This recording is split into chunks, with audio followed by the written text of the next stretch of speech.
Tadi kita sudah simak bersama informasi terkait dengan bagaimana penurunan bunga. Nah, bagaimana nih asosiasi memandang terkait dengan penurunan batas bunga fintech lending mulai awal tahun ini? Apakah Anda merespon positif terkait dengan kebijakan ini? Ya, kami sangat mengapresiasi kebijakan dari OJK ya, karena tentunya ini akan membuka peluang kepada para UMKM, para pengusaha UMKM yang tentunya tadinya tidak bisa dilayani oleh bank, para UMKM yang unbankable, ini bisa mendapatkan peluang ya untuk mendapatkan kredit di Pindar ya, pinjaman daring ataupun fintech lending. Oke. Nah, ini kan cukup menarik nih Pak, ada perbedaan nama dari pinjol ke Pindar. Ini asosiasi memandangnya seperti apa sih Pak?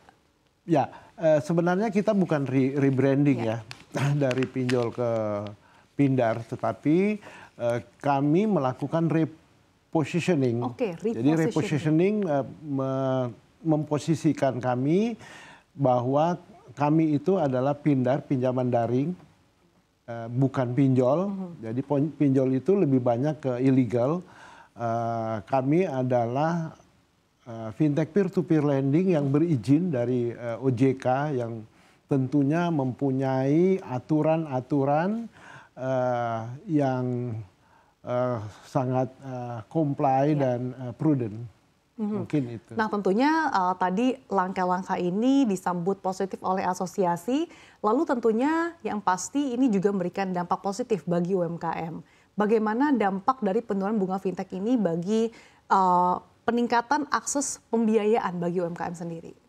Ya, pasti sangat mempengaruhi ya secara signifikan karena dengan adanya penurunan bunga khususnya kepada para UMKM ini, ya mereka tentunya memiliki kesempatan yang besar untuk meraih pinjaman-pinjaman dengan anggota kami. Itu yang pasti. Upaya apa yang dilakukan asosiasi untuk bisa terus memperluas pemanfaatan fintech ini bagi UMKM?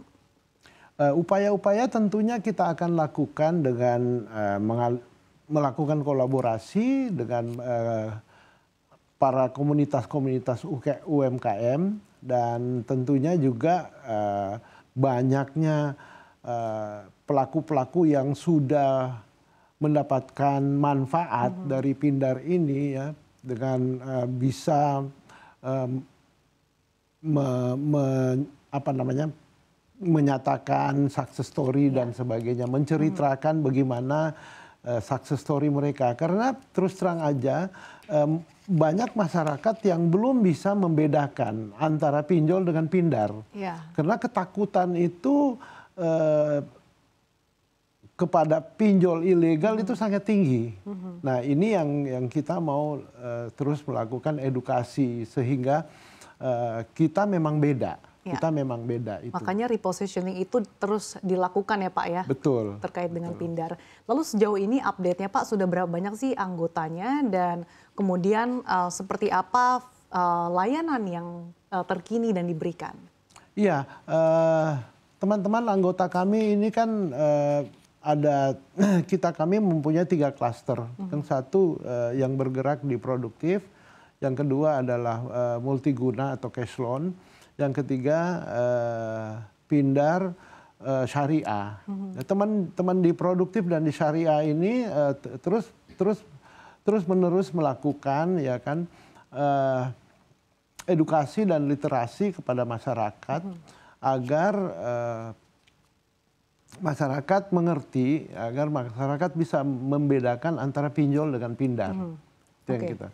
Dari 3 klaster ini trennya seperti apa sih Pak dari tahun ke tahun?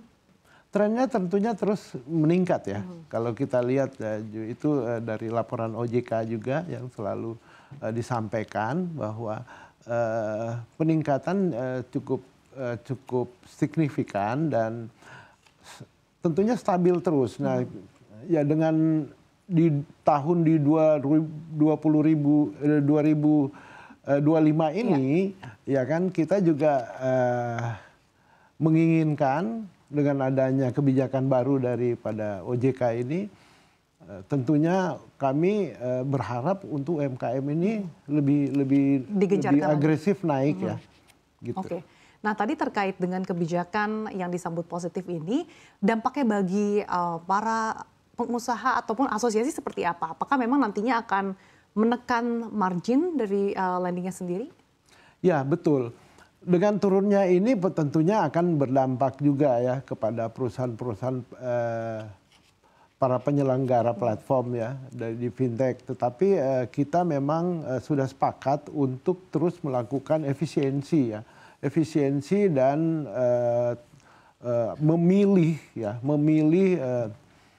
borrower ya, borrower yang baik dengan meningkatkan tentunya risk management kita dan meningkatkan efisiensi cost agar cost-nya tetap bisa terjaga dan tentunya labanya bisa terjaga dengan baik ya. Dan terutama dengan kita terus-menerus melakukan efisiensi di acquisition cost. Acquisition cost untuk new borrower, untuk istilahnya virgin borrower ya. New borrower acquisition cost ini tentunya kita terus-menerus melakukan diskusi di anggota kami bagaimana agar bisa ditekan. Karena acquisition cost ini sangat tinggi. Oke, gambarannya berapa besar Pak?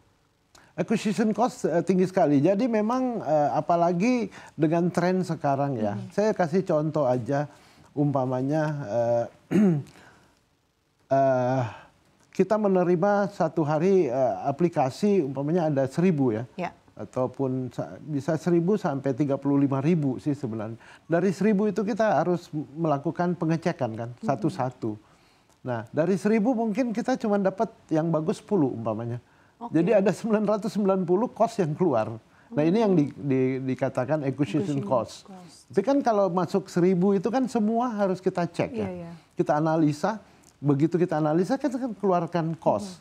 Contohnya kita cek KTP-nya benar nggak, ID-nya. Itu kan harus ke Dukcapil dan sebagainya, pakai biometrik dan sebagainya. Itu kan keluar cost. Tetapi kita nggak tahu bahwa orang ini akan kita terima atau tidak. Ya kan akan kita terima. Nah dari quality daripada semua yang masuk ini kita cek. Tapi kan nggak semua, mungkin success factornya itu ada di 9% sampai 18% umpamanya. Jadi ada sekian persen itu cost keluar. Seberapa ketat sih Pak filter yang dilakukan? Karena kita bergerak di teknologi, financial technology itu harus sangat ketat. Harus sangat ketat.